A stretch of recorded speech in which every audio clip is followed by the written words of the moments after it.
દર રવિવારે શ્યામા દાદાની ચા આવે. આજે પણ રવિવાર છે. સવારમાં શ્યામા દાદા ચા લઈને આવે છે. સામે એની વાડી છે. ત્યાંથી દર રવિવારે અમને ચા પાવા માટે આવે છે શ્યામા દાદા. આવો આવો શ્યામા દાદા.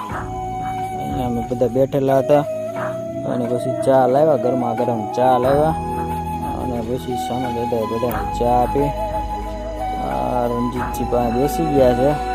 બરણી ભરીને ચા લાવ્યા. રણજીતજીને ચા આપી અને પછી મને આપી ગરમા ગરમ ચા. દાદા કે વિડીયો ઉતારો છો? મેં કીધું હા, તમને વાયરલ કરવાના છે.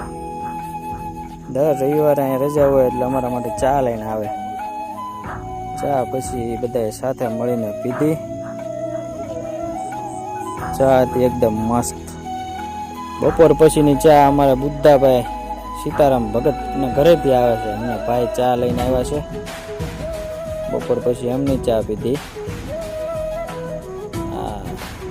ચા એકદમ કડક અને મીઠી. પછી આવી પીલાને ચા. પીલાએ પણ ચા પીધી. પછી રણજીતસિંહે ચા લીધી. પછી ધમાએ ચા લીધી અને પછી કલ્પેશભાઈ પણ ચા લીધી. વિડીયોને લાઈક, કોમેન્ટ અને ફોલો કરવાનું ભૂલતા નહીં.